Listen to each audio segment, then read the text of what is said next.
Welcome to this very special edition of the KAJ Masterclass Live, the show which ensures that you profit from your time spent here with experts, either through their industry insights, information, or simply learning from them. And today we have with us Karber. He's an author, podcast host, and entrepreneur focused on self-awareness, emotional intelligence, and intentional energy use. And we'll discuss with her, explore with her how a lack of self awareness, poor boundaries, and emotional avoidance drain your energy more than any workload, why personal growth feels hard even when you are doing everything right, and how to move from overwhelm to ownership of your inner world. Welcome to the show, Anne.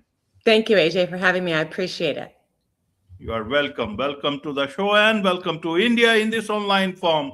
And I'm sure not just in India, but a lot of people across the globe will benefit from what we are going to talk right now. We'll talk about emotional intelligence, we'll talk about burnout, and we'll talk about much more. But before that, let's talk a bit about your journey, your background, so that the audience knows who they are listening to.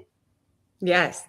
So I am an entrepreneur and more recently, in the last couple of years, podcast host, and just released my first book a few months ago.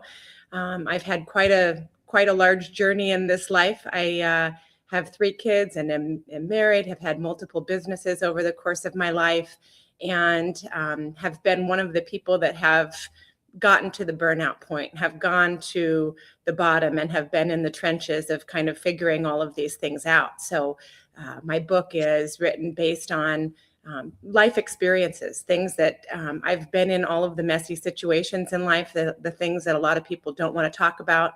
You know, a lot of us are raised with a lot of shame and a lot of, keep that quiet. And I think just the opposite. I was raised to think that vulnerability was a weakness, and have really taken that and made that my superpower with everything that I've done. So with every life experience that I have, I've really been able to turn that into part of my message, and I'm willing to be able to speak with people about that and share that in my book, and tips and tricks on how to get yourself out of burnout territory, what to do when you find yourself in burnout, how to just get really, more intentional with your life and the choices that you make so that you can be the architect of your life instead of the victim of it. Absolutely, Anne. Absolutely. So let's talk about, emotional health, emotional intelligence that you talk about. Even at the cost of repeating, I want to understand, what is it that you want to tell the world about this? What is it that you are doing about this? How is it that you want people to understand about emotional intelligence? Yeah, so emotional intelligence, I think, doesn't get enough playtime as it relates to just people's awareness. I think, IQ is a big thing, obviously, where it's like, oh, you're so smart, but you have these captains of industry who are, very intelligent mentally, and then have really elementary, EQ or emotional intelligence. And so it really is a hindrance for them if you're not in tune with your emotions and what they are, what to do with them, how they make you feel. You get triggered, right? You hear trigger is a big word of, oh, you triggered that. Well, that's just something that's unhealed inside of you that needs work. And so if you're not emotionally intelligent enough to understand that, then you come from a place of reacting when someone bumps into one of your triggers, and then cause your own suffering. So the self-awareness component of that is really understanding that there is room for improvement in your emotional intelligence, and knowing that you have the capability and the power to be able to do that. It changes your entire life. You can really improve your life in ways that you really never even could have imagined, just by taking ownership of your own emotional intelligence and figuring out ways to improve that. Absolutely. So emotional intelligence has to be for ourselves, or it has to be for others? Where does it matter most, Anne? Definitely starting with yourself. But once you do that, you're able to understand others and their emotional intelligence levels, which helps you be able to interact more, with a greater speed of understanding them and how you plug into that as well. That helps with your boundaries when you realize maybe someone doesn't have the emotional intelligence to be able to have intelligent conversations as far as where they're coming from. And so it helps you be able to make decisions, but it has to start with you first. Absolutely. So a lot of people say that, emotional intelligence, empathy, all these things are part of who you are as a human being. And you also talk about, that emotional intelligence is a life skill. If it is born with us, where does it go? And if it is not born with us, then where can we buy it? Help us understand from these two perspectives as a skill. Yeah. So I don't know whether you are really born with it. I know that you definitely learn from your parents as the main examples of, because they're the ones that are modeling that behavior. So if you grow up with parents that don't have, aren't in tune with their emotions, you're definitely not going to have a good start to that. My journey was one that I didn't really understand my emotions until I was 40. I saw that as a sign of weakness when I was growing up, not to be emotional, right? That was a big thing of like, oh, don't be emotional. But the problem is our emotions are our compass in life. And so if you're not in tune with your emotions, you're not in tune with who you really are as a person. And it hinders you in a huge way. So I believe it is a skill for sure, one that you have to put energy and effort into being able to understand what where your emotions are, what they make you feel, why, and then use those as the compass that they are. Absolutely. So, emotional intelligence, is that also linked to burnout, or are these two separate things work in their own way? What is your take on this? Yeah, I definitely think that they relate highly, because if you don't have the emotional intelligence to keep yourself out of trouble, it will lead to burnout for sure. For me, I wasn't in tune with my emotions, and I got to a place where I just ran the wheels right off of my life in a burnout situation, because I didn't understand that I needed to take care of myself first, make sure that my emotions were where they needed to be, make certain that I was getting what I needed out of this life. And so I think they are absolutely directly related. Absolutely. So, when you say that, burnout isn't related to doing too much, Hmm. help us understand that where does emotional intelligence come in? Is it about, to understand about whether the work needs to be smartly done, when to take the break? How would you like to talk about burnout? You talked about your own story. How would you like people to understand about emotional intelligence and understand burnout together? Yeah. So one of the things that I talk about in my book is energy. I believe that energy is our biggest resource. When you take energy and you realize that you're the one that's making the choices in your life of how you're spending your energy and can spend them more intelligently, then you don't get to a place of burnout. But I think a lot of people don't realize that when you lose your cool about something, maybe it's in traffic or on simple day-to-day things where you're spending your energy and you're getting frustrated or you're getting angry, you're spending energy on those things where you could be saving your energy if you had a higher emotional intelligence, right? If you understand that traffic is going to happen no matter what, then you wouldn't really waste energy on that. You would just say, well, that happened. Someone cut me off. It is what it is, and you would be okay with that. Then you're not spending that resource on the little things that don't matter. By doing that, you're able to use that energy on other things. But if your emotional intelligence is at an elementary level, you don't realize that, and you get to a place where you've just wasted, all of your energy on things. So it's really about the energy being your biggest resource, being self-aware about how you're spending that, and then making choices that say, I want to have more energy. I want to be able to have other things that I can plug into my life, instead of wasting it on things that don't matter. Absolutely. Let's come to your book, The Life Hack Playbook, if I understand it correctly. Who is this book for, Anne? I think this book is really kind of the gateway for anybody. A lot of people that are plugged into personal improvement books, kind of know where to navigate. But for your average person who really isn't familiar with that or hasn't really tapped into that, this is a great place to start because it's very visual. It helps people understand from a everyday perspective on where they can understand what their energy resource is and how to spend it. So it's, people that have read that have really understood and gotten good results from it range from 18 to 85, because it really explains things in a very visual way so that you can start working with things in your own life without having to have a bunch of money for therapy or retreats or all of these different healing modalities. You can start with a playbook that's pretty simple to get started. Absolutely. And so when you talk about, building mental strength with the help of your book, what does that mean? You talk about building mental strength, emotional clarity, and a sustainable personal change. I want to understand them one by one. Yes. So mental strength is something that I think, people don't realize. We have the brain that kind of runs in your head that maybe tells you you're not good enough, or, reruns bad things that happen to you maybe. And it just runs like a hamster wheel in your brain. If maybe you had a conflict at work and you're, typing the email in your head and then never get, the guts to send it.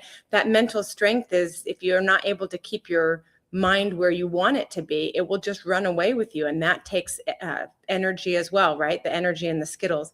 It takes Skittles to run all of that. So if your mind is a muscle, if you don't stop those unhealthy patterns, those destructive patterns, and don't understand how to even do that, then you're wasting your most precious resource, which is energy. You can spend your energy emotionally, mentally, physically. So once you understand that all of those are in the same bucket, it makes you want to be able to have a higher mental strength. And it is just a muscle. If you don't go to the gym and lift weights, you're not going to have strong physical muscles. It's the same thing with your mind. If you don't use it, you won't have a strong mind to be able to save your resource for things that matter to you. Absolutely. And emotional clarity. When you talk about emotions and emotional, it means there will be a lot of commotion. How do you get that clarity in terms of emotions here? Yeah. So I think a lot of people, when you say emotions, they think that it's always like, very big and bold and crying and all of that. But emotions are a whole range. There's a lot of different emotions that people don't even kind of understand because they're not in touch with themselves. So, if you really get in touch with yourself to understand what makes you feel certain types of way, when you have interactions that happen within your life or situations in your life, if you get in touch with that, I say getting quiet and not having the distractions, journaling, figuring out what things are coming up for you, you'll have clarity on why you feel a certain type of way and are able to make decisions with that. But we have so many distractions in our society nowadays and so much numbing that people do on top of that, right? We have a lot of people that drink, or, you can use food as a numbing tool, or shopping, or any of those things. Well, if you numb on top of your emotions, you're never really in tune with them. And then how can you possibly have clarity? So being able to understand that you're the architect of your own life. If you're not happy with where you are, make changes, figure out who you are, get rid of all of the slime and the grime that's kind of on top of who you are at your core. It makes a huge difference. Absolutely. How does all these things work in a workplace? Because workplace, you've got to look strong, especially for leaders, business leaders. You got to look strong. And that time when you are, too much trying to understand others, then your work doesn't get done. How do you then, and then you later on may feel bad if you are a good person, but then you have to create those boundaries. How would you want people or leaders to understand this part in these times when people are talking about, heart-centered leadership, conscious leadership, servant leadership, and all that? Yeah, I think it's so important with the leaders because it models that behavior to their team.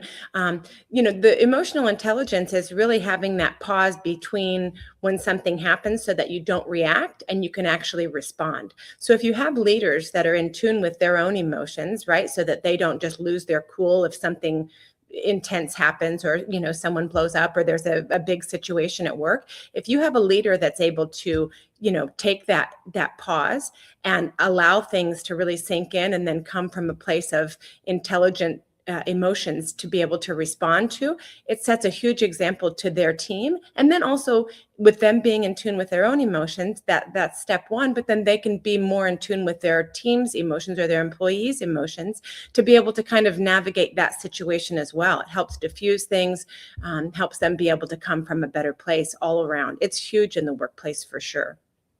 Absolutely. How do someone know that whether they have got emotional intelligence or not? Is there a way to find out? Yes, if you don't know what we're talking about, you don't. I think that's a big part of it. If you're sitting here wondering what's EQ and what is emotional intelligence, get very curious about that. The biggest thing that I tell people is getting curious about yourself.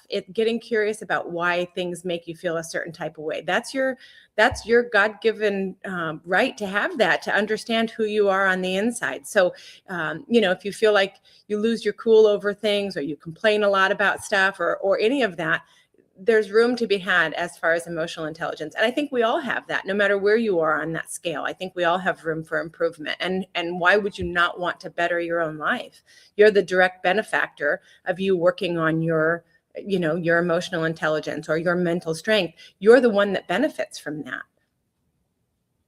People think emotional intelligence is being nice. And they used to say, nice guys finish last. Mm-hmm. Does it still hold true today? Or that thing is over now?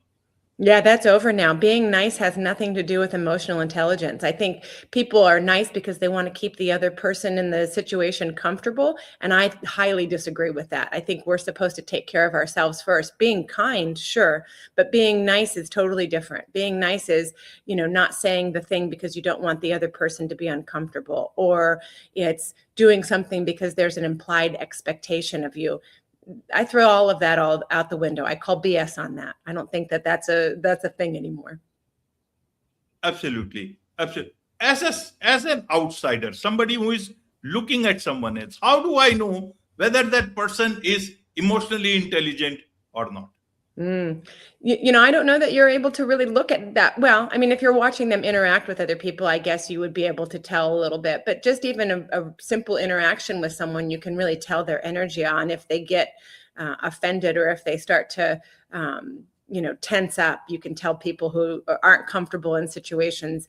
So you can kind of tell body language, but more so talking with people and kind of understanding, I think, is really important to be able to tell. You wouldn't be able to just see from the outside, I don't think. Right. And you said, these things you understood a bit better later in life. If I understood that correctly? Yes. If that is, how has your life changed with this, evolved understanding of these things?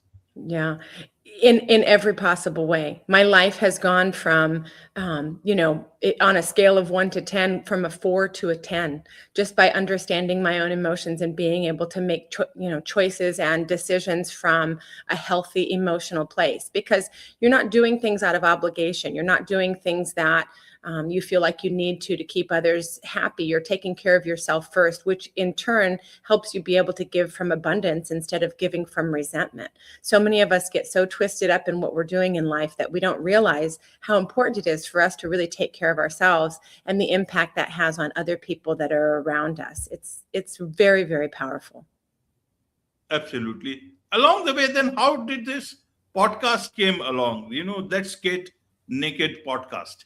Yeah, Let's Get Naked podcast is a lot of fun. We, the big guy, who is I call my, God, the big guy kind of hit me upside the head and told me, you're doing a podcast, speaking about things that are vulnerable and allowing people to see that helps them understand and kind of give permission to them as well of like, hey, that isn't so bad, or hey, we can work through that. I think so many people suffer in silence for the things that have either happened in their past or experiences that they're in. And I just don't think that that's what life is supposed to be. I think we're meant to be in community. I think we're meant to support one another. I think we're meant to come from a place of being relatable. And so that's what the podcast is. I lead with vulnerability, and the guests that I have on are very vulnerable about just all the topics, things that have happened, things that they're, challenges that they're facing. And it really gives other people permission to be able to take a look at their own lives and make improvements as well. So it's very powerful. It's a lot of fun. We have, the whole range of guests that come on. So yeah, definitely highly recommend that. Absolutely, absolutely. There's so much to learn from you, from your journey, from your book, from your podcast, and I'm sure a lot of people would want to connect with you. What's the best way for them to do so? Yeah, so on our website, my website is annkarber.com, or the podcast website is letsgetnakedpodcast.com, or through the socials. So you can either send us an email or a direct link, but definitely highly recommend it. It makes a huge difference when you take ownership of your life and are able to make choices for yourself instead of just feeling like life is happening to you. Wonderful. With this, it's a wrap on this very special edition of the KAJ Masterclass Live. Thank you so much indeed for joining us. Thank you, Ajay. I appreciate you.